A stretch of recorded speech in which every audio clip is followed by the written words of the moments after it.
Hello everybody, and welcome to my review of Star Trek Picard, Season 1, Episode 5, Stardust and City Rags.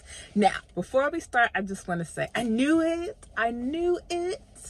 that Agnes's simpering little girl routine was an act. All right, but we'll get back to that later when the time is appropriate, right? Now, the episode begins a few years ago on the planet Virgin. I hope I'm saying that right.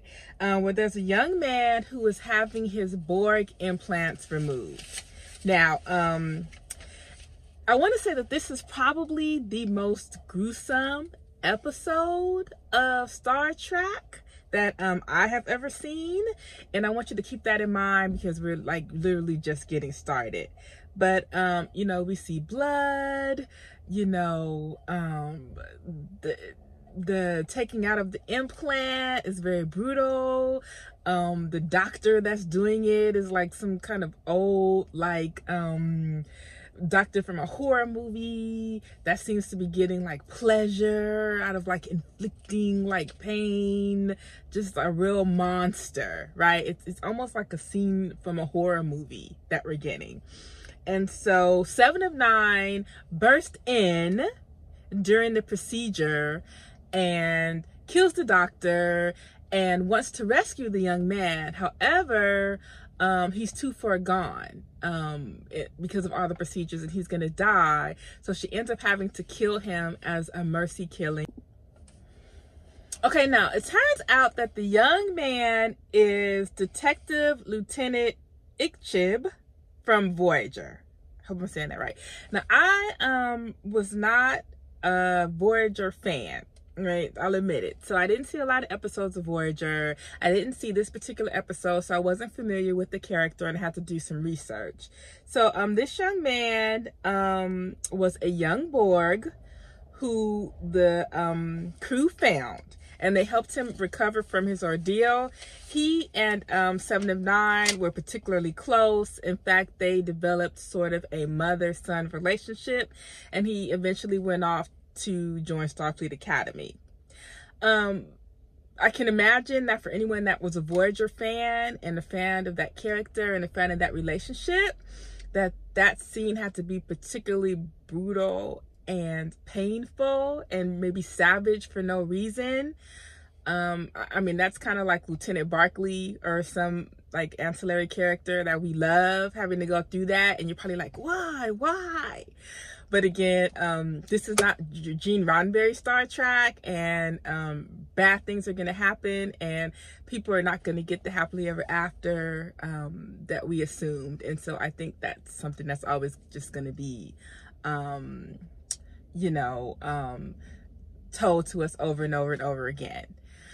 Another question that I have though is, when did Borg technology become like such a big deal? I mean, I can only assume that it's part of sort of a greater plan that's happening, because it seems to be their parts on the black market are very valuable, and things are only valuable for a reason. I mean, I don't think people are collecting them, you know, or, you know, keeping them like, you know, museum artifacts. Like there's something going on with that that's related to the larger, greater plan. And I'm pretty sure that we're gonna figure that out as well. So, meanwhile, after that, it is now 13 years later, and we are now on a casino planet. And we meet Dr. Maddox. Now, when we last saw Dr. Maddox, he was in season 2 of Next Generation. The episode was called Measure of a Man, all right? And he was really like a prick. He was a cybernetics doctor. He wanted Data. He saw Data as a thing, as property. And he basically wanted to dismantle Data to see how he worked to sort of create an army of Datas, right? He wasn't a very likable guy. Of course, you know, we love Data, so he was like the villain in a lot of ways. Of course, you know, what ended up happening was that he lost the argument that Data was property, and he actually came to respect Data through the process of the trial to see that he was a sentient being. For those of you who haven't seen that episode, and it aired a while ago, I really encourage you to go see it, because not only is it a good episode of Next Generation, and not only does it speak again to what it means to be alive, but Picard also, the reason why he won that argument was because he had a warning about what Maddox was trying to do. Why was Maddox trying to create an army of Datas? Were you trying to create an army of artificial life forms for the potential of being your slaves? Because if they're property, which he was arguing that Data was property, if Starfleet Data was a thing, then basically what you're trying to do is create a slave race. And that's not what the Federation is about. Which is why basically the judge ruled that Maddox couldn't have Data nor do this. Now, ironically, if you know, what we're seeing is to believe and Maddox was responsible for the synthetics that we saw, you know, in the flashbacks that were working with the Federation, they were a little bit more than drones. They were actually a slave race. So Picard's prediction actually came true. They were actually using synthetics this way. And so he was right to kind of sound the alarm about it, but again, it ended up happening and nobody really did anything about it. So that's another thing that's, you know, kind of interesting to sort of look at how, again, we're seeing how the Federation's sort of morals and values have kind of, I guess for lack of a better word, slid like over the past like 20 something years, but we don't know why, you know, that's happened. Okay. So Dr. Maddox is on Free Cloud, the planet that he was supposed to, that Picard and them are headed for. And he is in a very, very, very bad state. Okay, he's in this nightclub owned by this lady named Bejazzle, who I will refer to henceforth as Gangsta Barbie, because she's very beautifully coiffed, but clearly she's a gangster and she's like running things. She's practically wearing a neon sign that says, I'm a baddie, right? And so Bruce is upset because for some reason he's borrowed, I guess he was desperate, he's borrowed money from Gangsta Barbie to do his research. However, his lab was destroyed by the Tasha Yar, and now he cannot pay her back. This, of course, makes her very, very, very upset, all right? And she has plans to kill him. However, she thinks better of it because she figures if the Tasha Yar destroyed his lab, most likely not only were they after his work, but they were also after him as well. So she decides that she's going to ransom him off to the Tasha Yar, because that way at least that she can get, you know, more of her money, you know. And so again, if the Tasha Yar is involved, we know that this all goes back to Soji in some way. And speaking of Soji, we didn't see her this week, and I have to tell you, I didn't miss her, right? Again, I don't have a particular problem with the character. I just don't feel like it's a character that we need to see every week. You know, but her being mentioned and the plot moving towards her, that's fine. But she nor Twincest were you know, not missed, you know, by me at least. All right. So now we go back to the ship. So last week, 7 of 9 was rescued by Picard and crew, who you know, she was on this ship that was being attacked, right? And so this is really great because we get a sense of what 7 of 9 has been doing since we last saw her on Voyager, right? She has taken on kind of a role of a peacekeeper in an increasingly lawless galaxy. They're called the Fenris Rangers. Now, what I find interesting about this is that the Romulan Empire collapsed, and it had a huge, huge effect on the galaxy. Like basically like the neutral zone collapsed. And it left chaos in his wake. So, you know, it's always these things where there's always like checks and balances, you know, and you feel like, okay, I'm going to defeat my enemy. But what happens once you defeat your enemy? Or what happens when great empires collapse? It's sort of like the fall of Rome. When Rome collapsed, and it, you know, pushed Europe into quote unquote the Dark Ages because there was nobody sort of in charge and nobody keeping the peace. Now, the question becomes, why did the Federation not swoop in into the neutral zone to keep the peace and to stabilize things?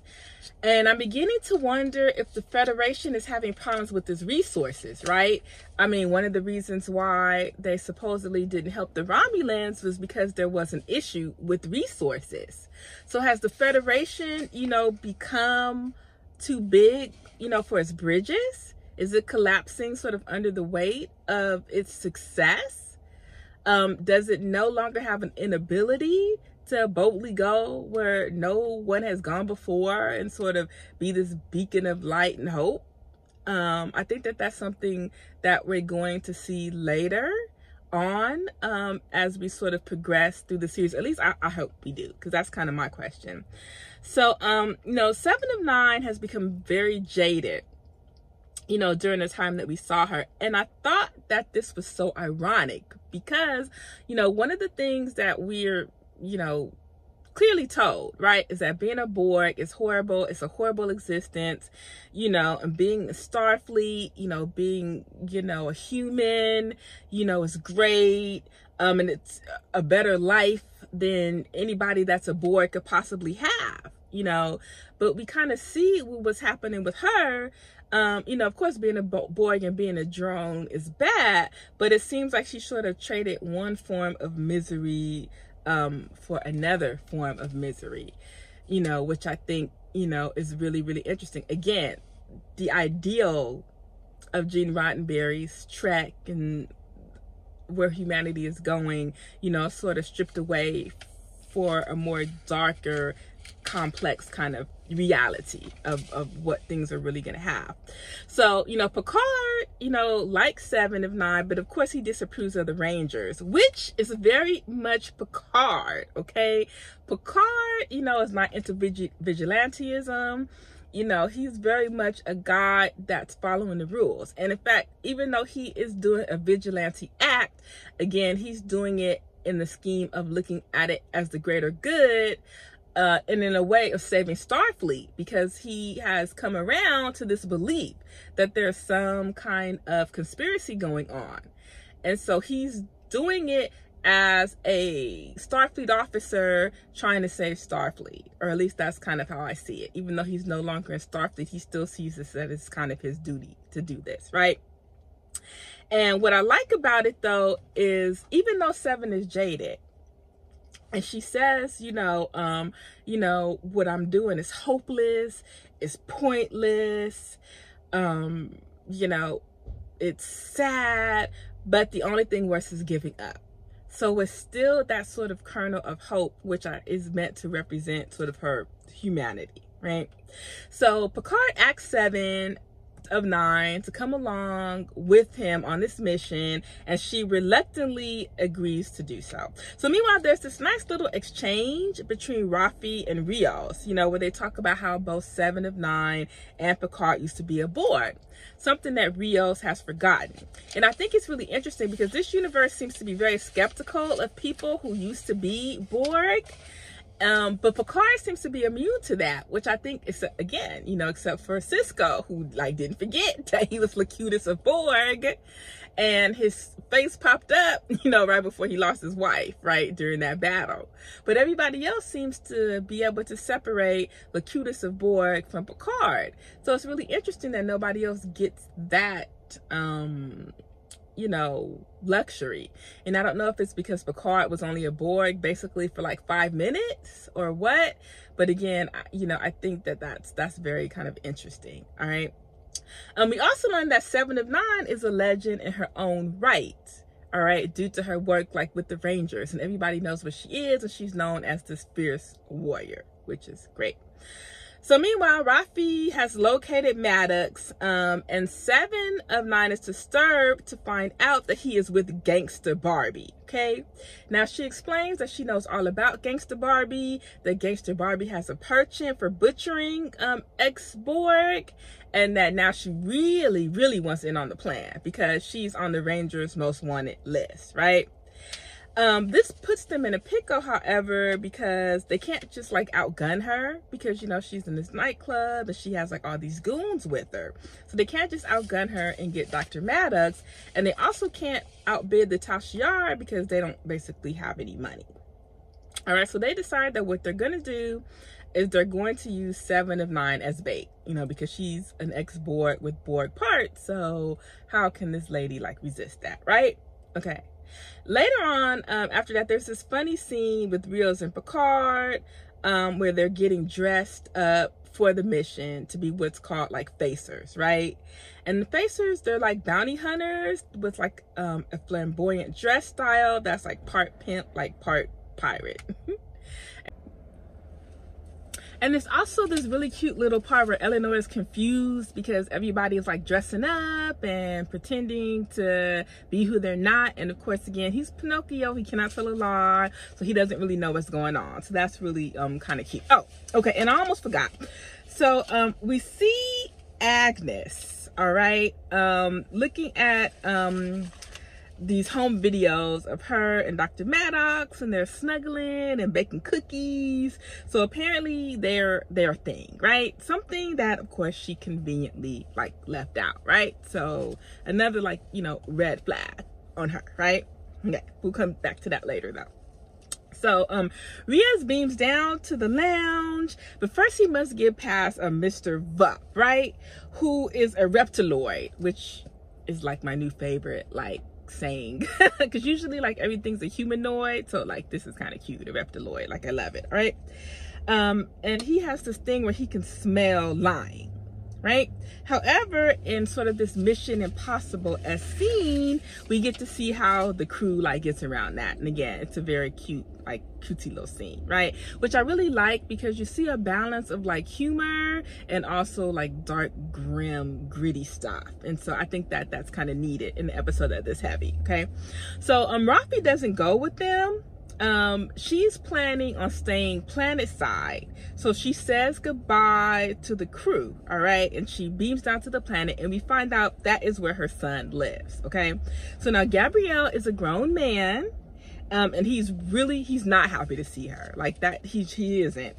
He throws all her failures in her face, accusing her of destroying their family with her obsession with the Romulan conspiracies and her drug addiction. All right. Okay. Now I want to talk a little bit about Rafi's drug addiction. Okay.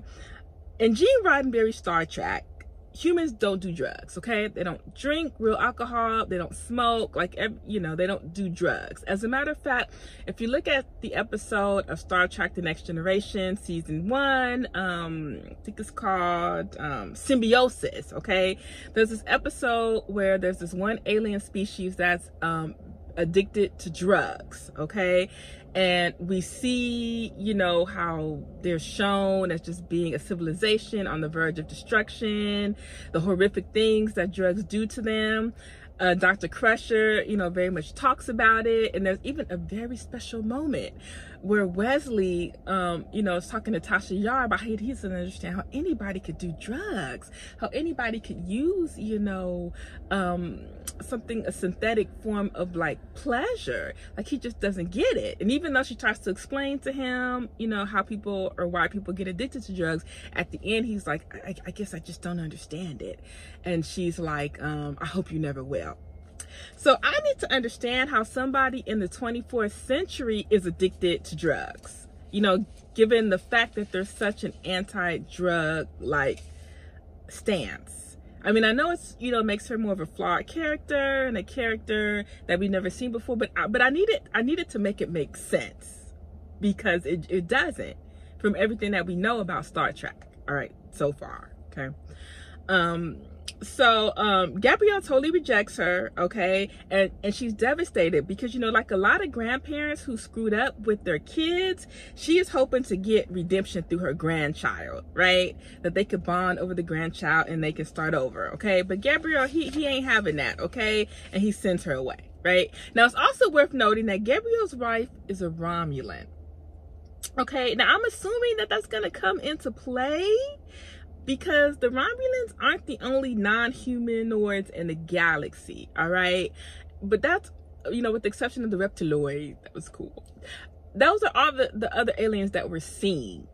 So there has to be, I think, a broader reason why he's married to a Romulan, and I think, you know, we'll kind of see that later. So meanwhile, back on the ship, you know, Agnes is doing her nervous, antsy, you know, sort of act, right?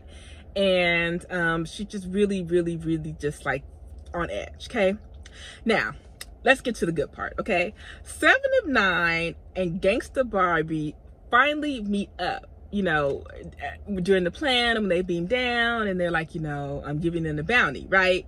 And it's clear that 7 of 9 and Gangsta Barbie have a pass. Now, what's interesting to me is that Gangsta Barbie refers to 7 of 9 as Annika. So clearly during that time, Annika has embraced her humanity, all right? And she has bonded with, you know, Gangsta Barbie during that time. And what makes it horrible is that Gangsta Barbie pretended that she wanted to join, you know, 7 of 9, Annika, in her mission to do good on the galaxy. But what she was really trying to do was get to X-Borg, all right, with the implication that she wanted 7 of 9 as well, because she wanted their parts, all right? Now, there's a subtle hint that Annika and Gangsta Barbie had a thing, maybe, that there was some romantic feelings involved. I don't know. It's never said. It's slightly hinted, and maybe I'm just picking up on something that's not there. But it seems to me that that's kind of what happened. And I actually, to tell you the truth, I would buy that more than that forced Chakotay romance, which was just put in there to keep Janeway and Chakotay apart, even though they were the people that clearly had the chemistry. But you know, Kate Mulgrew did not want to see, you know, the captain getting it on with her crew. She thought it was inappropriate, but to me, I thought that that made like the most perfect like sense in the world. And I think they figured, well, the women audience just wanted romance, so let's just give them a romance note. We wanted to see Chakotay and Janeway get together, not just some old random romance. So I'm actually, you know, I'm not mad that that didn't work out between the two of them, and I'm not surprised, you know, that Chakotay wasn't her type. Let's just leave that, you know, where it is.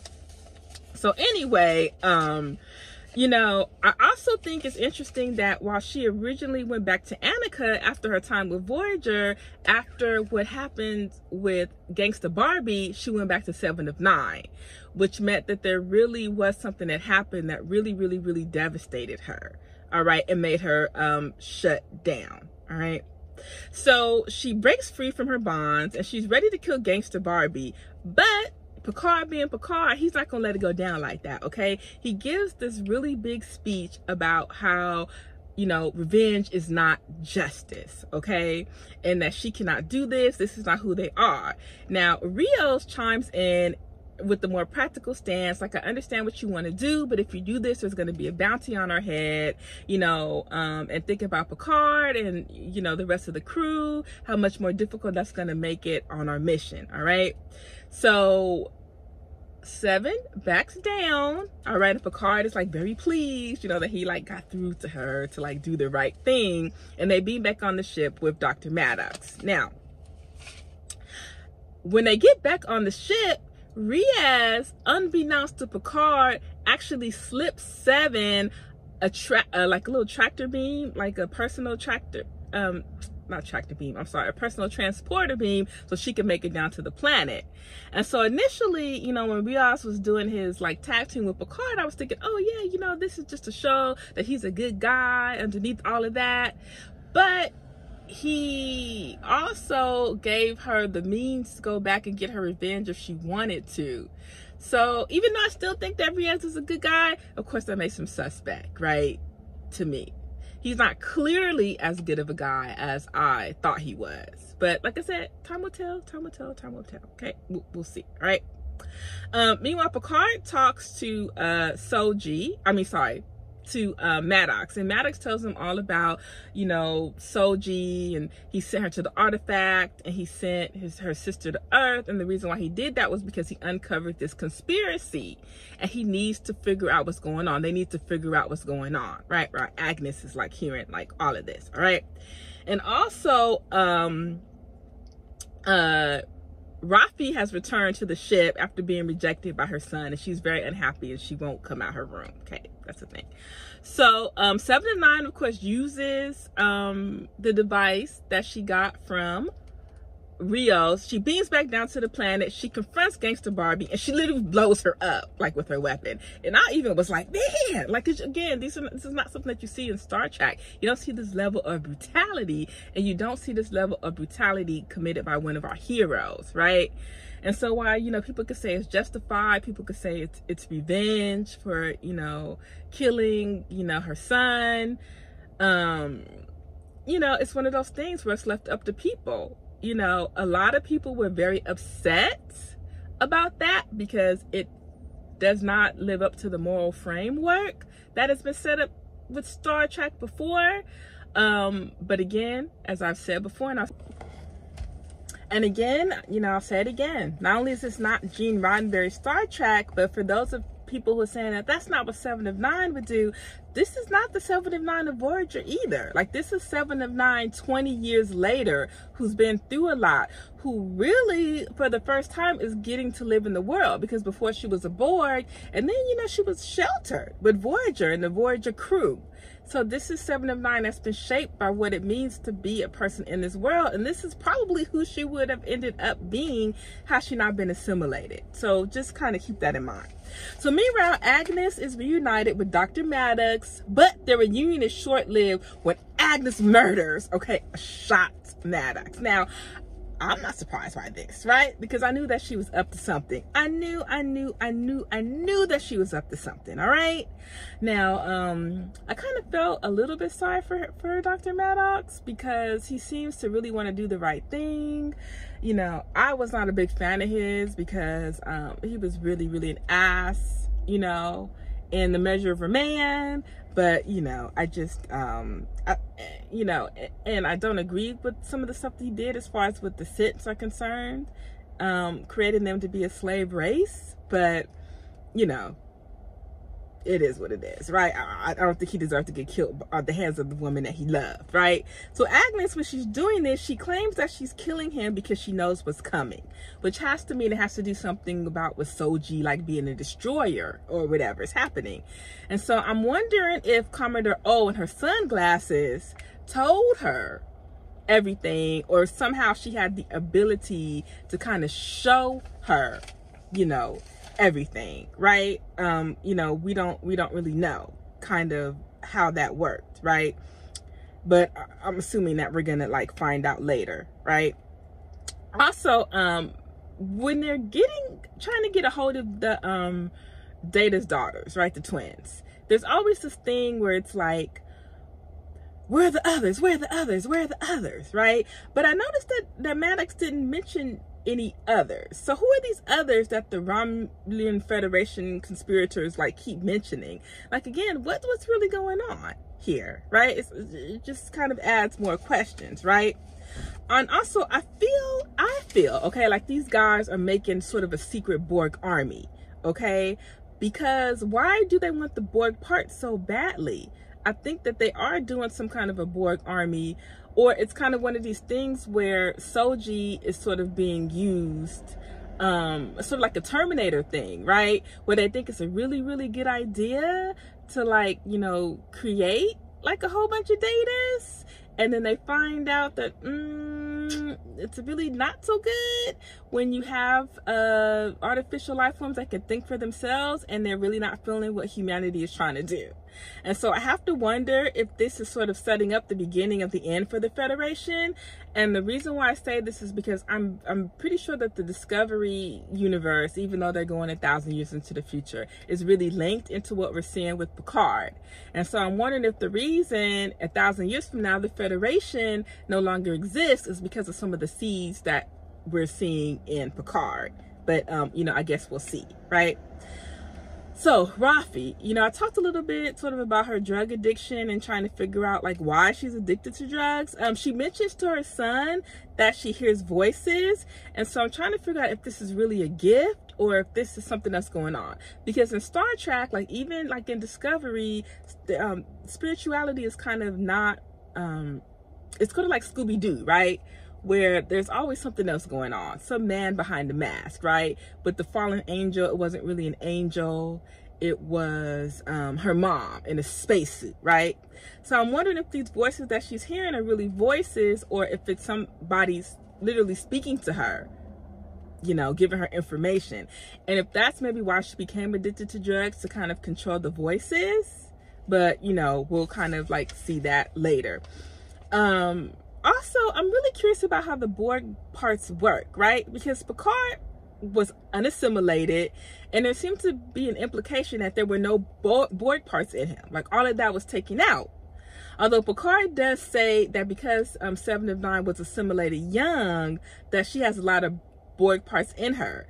But sort of like, what is the mechanics of this? Like, how much are you part Borg, and how much stays organic? What can and cannot be removed? You know, what can and cannot be taken out? It's really got me interested sort of in sort of like the Borg mechanics, right? And last but not least, the biggest question of all that I always have, where is Beverly? So that is my review for episode 5 of Picard. Again, another very solid episode where a lot happened. I'm really looking forward to sort of next week. As we sort of, I think it's only 8 episodes, so we are like winding down the series, and I just can't wait to see where it goes. Again, if you like this video, please like and please subscribe to my channel, and until next time.